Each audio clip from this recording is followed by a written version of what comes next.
Today on Investigate TV Plus, a mother uses her loss to become a lifeline for other families. Knowing that every time that panic button is pushed, Alyssa is saving lives. We examine how a small button on ID badges could help increase school security.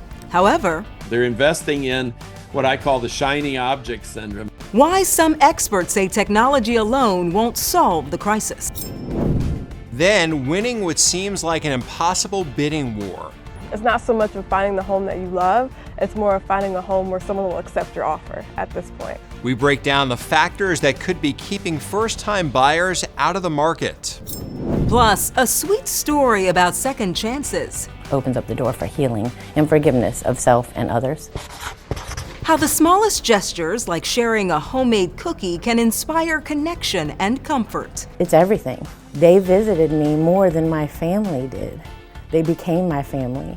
In-depth stories that inform and inspire. You're watching Investigate TV Plus. Every morning, parents send their kids to school and expect them to come home safe. I'm Lee Zurich. And I'm Tisha Powell. Yet for a lot of families in this country, the threat of a school shooting is a very real fear. According to the nonprofit Everytown for Gun Safety, in 2024, there were more than 200 incidents of gunfire on U.S. school grounds, resulting in more than 50 deaths and many more injuries. It's why school security protocols in this country are constantly evolving. For example, a Tennessee school system launched this operations center where staff can pull up more than 100 live streams sourced from on-campus cameras and relay emergency information to authorities in real time.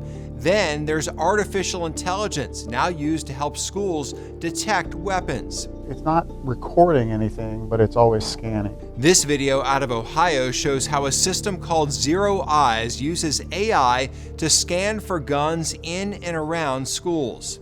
But today we're going in-depth on an approach that's gained a lot of attention in just the last year. These panic buttons are designed to give teachers a way to instantly alert authorities of a threat. The goal, reduce response times in situations where every second counts. It's already been credited with saving lives during a school shooting in Georgia. Reporter Heather Graff explains how, plus she introduces us to a grieving mom who wants to take panic buttons nationwide, and some security experts who say the problem needs more than a tech solution. It was September 4th, 2024. Gunfire erupted at Appalachia High School in Barrow County, Georgia. I saw one of my classmates on the ground bleeding so bad. Students shaken as parents feared the worst. Parked my car probably a mile away and literally ran to the school. And at the end of that deadly day, can you tell me if the shooter is still active? Is it still active?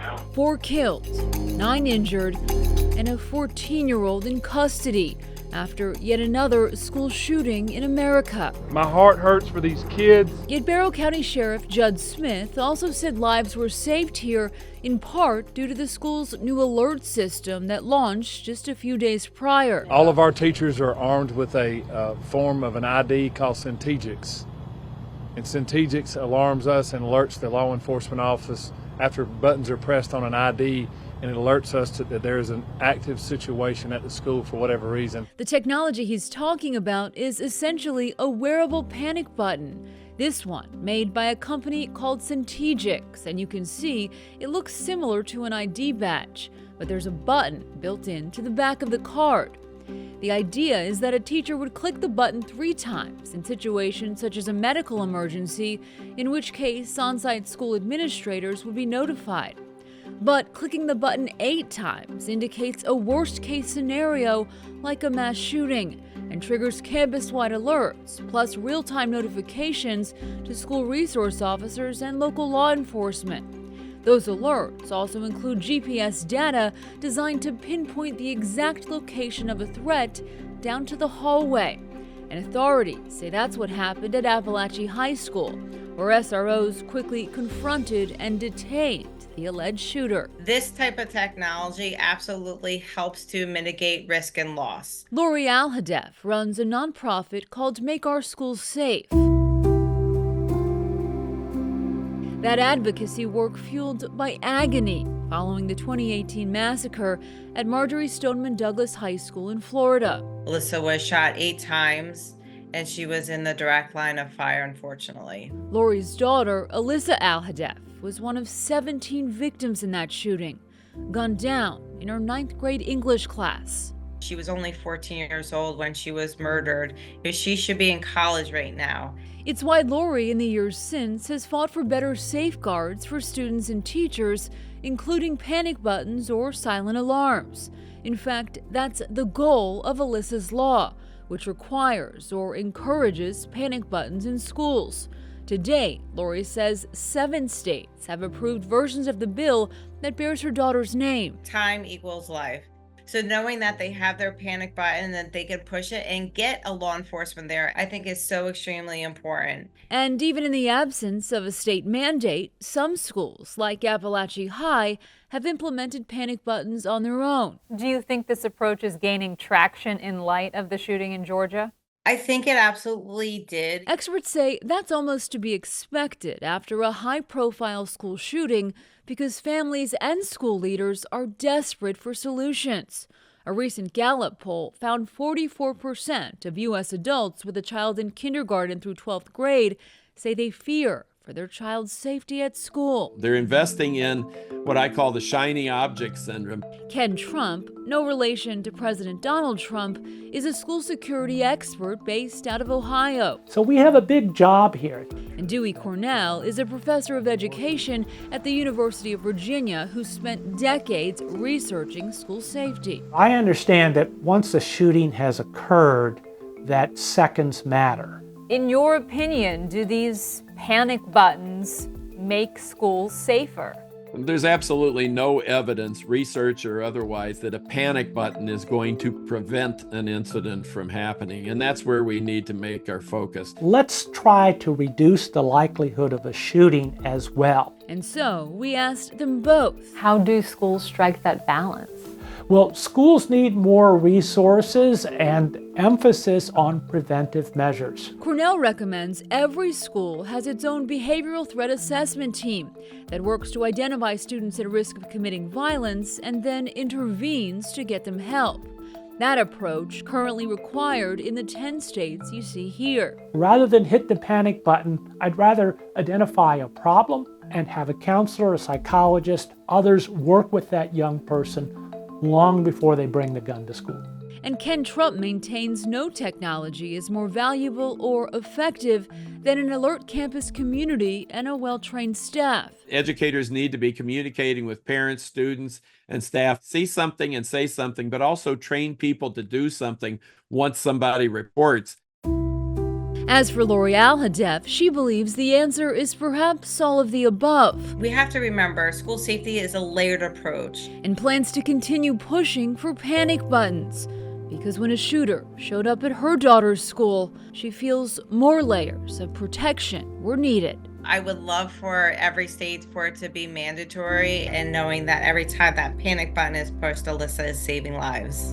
The latest available federal data shows that as of 2022, 43% of public schools reported they had panic buttons or silent alarms with a direct connection to law enforcement. But so far, the evidence of their effectiveness remains largely anecdotal. We also reached out to the company that makes the wearable panic button activated during that 2024 school shooting in Georgia. A spokesperson for Centegix told us their technology is currently in use in more than 12,000 locations. Still ahead, home ownership can be costly, but do you know what you're paying for? It would be eye-opening when people realized how much of that maybe didn't go to the kitchen counters or cabinets. We'll explain how government fees associated with building a new home contribute to the total price. And later, crafting machines with more parts than cars. They mostly have everything memorized. It's a muscle memory type thing. How high scores pay off for this family-run business. You can watch Investigate TV Plus anytime online. Just subscribe to our YouTube channel at Investigate TV. You can catch stories and full episodes.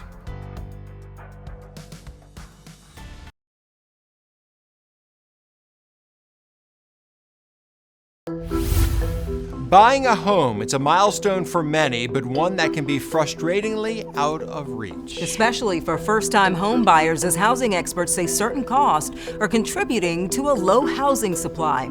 We're talking about regulatory fees associated with the development and construction of a new home.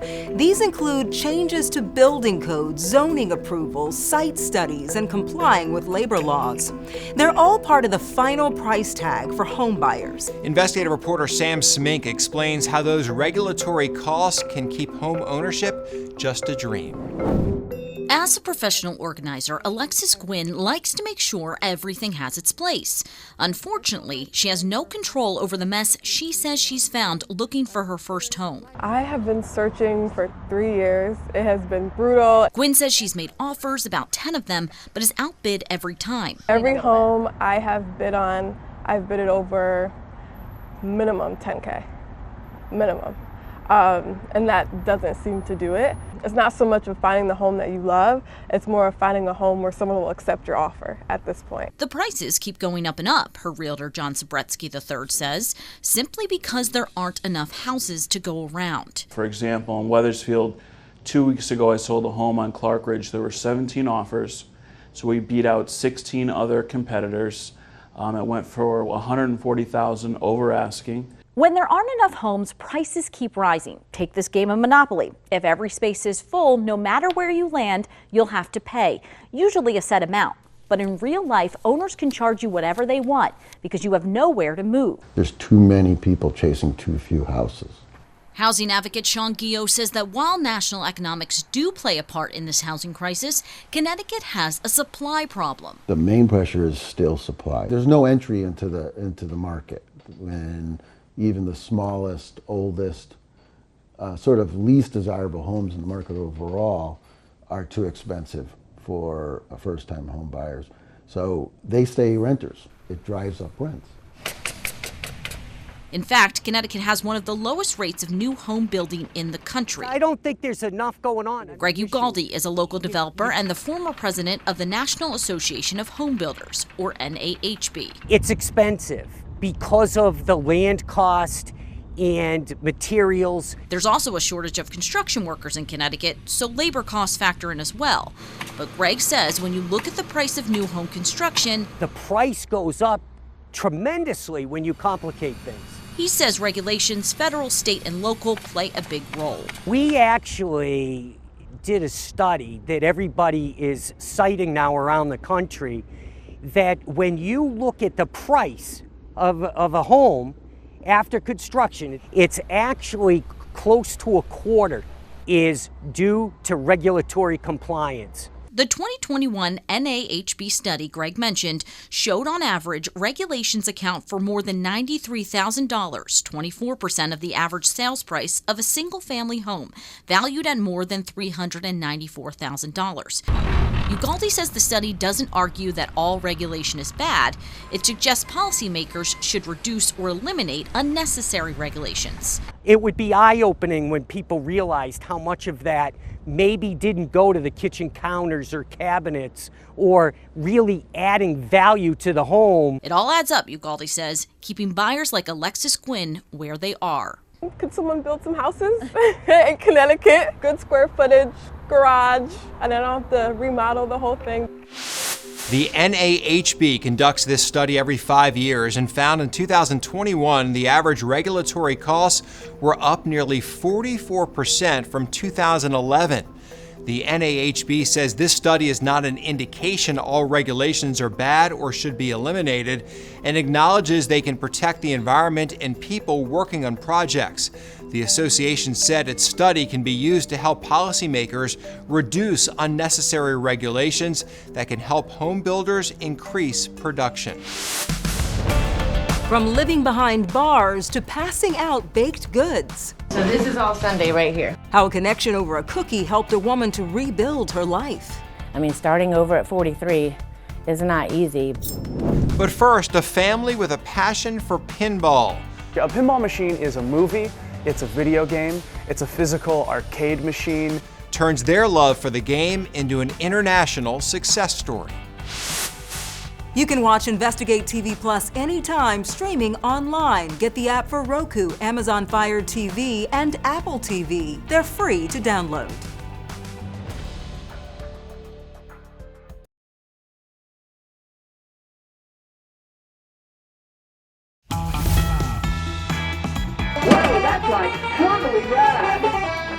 The iconic sound of a pinball machine is hard to miss. And if you grew up in the 70s or 80s, you probably have fond memories of getting sucked into the magic of a game. My dad actually bought a used pinball machine and had it at our house, and we used to play all the time. I bet you were better at it than I was. I was not at it. I got pretty good because I killed a lot of time doing that. Yeah, so while video game popularity dimmed its flashing lights in the 90s, pinball makers say they've seen a resurgence.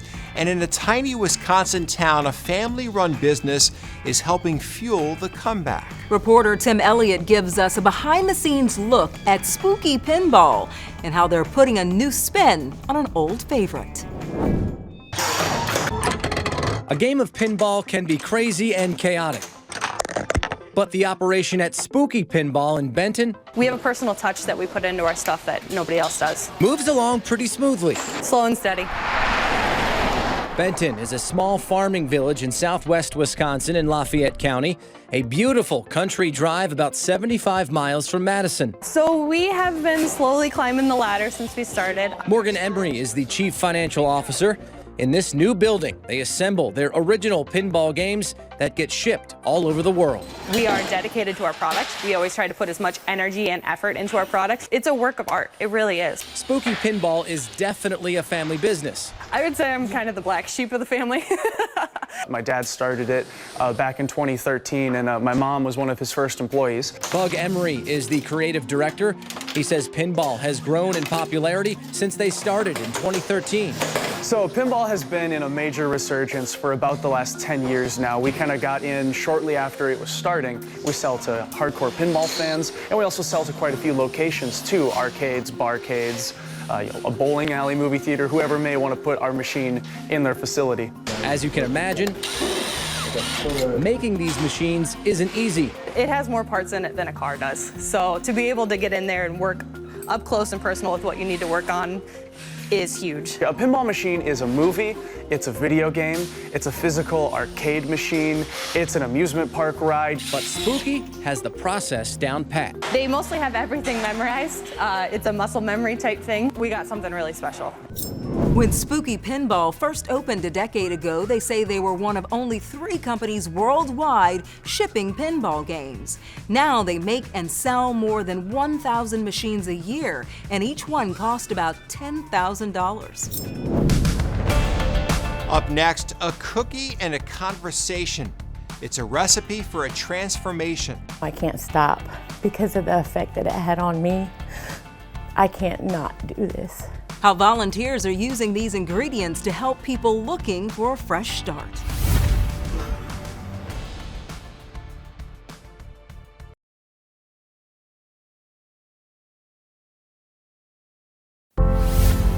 Life's sweetest moments often come after our darkest hours, and for one Virginia woman, comfort came in the form of a fresh-baked cookie. Reporter Ashley Hendricks shows us how she's using her second chance to dish out more desserts and inspire lasting connections with others in need. I mean, starting over at 43 is not easy. But it's not impossible. You need 5 more of these? For Tina Oakley, So this is all Sunday right here. a new start involved fresh baked cookies. It's just another form of agape. Agape is love, unconditional love. And this is one of the ways that we show our love. Tina works at the Virginia Department of Corrections and is a star volunteer with Kairos. The faith-based group brings cookies, coffee, and kindness to inmates at the DOC. That opens up the floor for them to share of themselves and opens up the door for healing and forgiveness of self and others. It was those very conversations that helped Tina when she was on the inside. It's everything. They visited me more than my family did. They became my family. Tina was jailed twice on drug charges and struggled with addiction. Once released in 2019, she knew exactly where to go. They've been doing this for years, and I was one of the people that they came in to minister to. And now I can't stop because of the effect that it had on me. I can't not do this. It's all part of the mission to offer hope for people behind bars. We already boxed up 230 dozen. Tina even worked with the group while on the inside as a coordinator. It's where Maureen Mahaney and Tina first met. We got to talking more and more and more and more and just developed a relationship. And we always vowed that when she returned home that we would continue to be friends, and we very much have. Meanwhile, Damon Murphy met Tina through the work of helping formerly incarcerated people get back on their feet. Just to talk with them and let them know that there are people out here who understand that we've all made decisions and not all of them were good, but that there is good still in every one of us. Determined not to let the past define her, Tina knows her future is bright. I'm just a person trying to get through life the best way I can and affect positive change everywhere I go. I just want more people to do that as well. Helping others along the way makes life This was 8 dozen, correct? Yes. that much sweeter. I like that line, there's good in everybody, and that is true, and cookies help find that, I guess, right? Yeah, and she just dove right in there. She was participating on, as they say, the inside, and now she's just doing great work. Good for her. Yeah. Keep it up. All right, that's it for us on Investigate TV Plus. I'm Lee Zurich. And I'm Tisha Powell. Thanks for watching.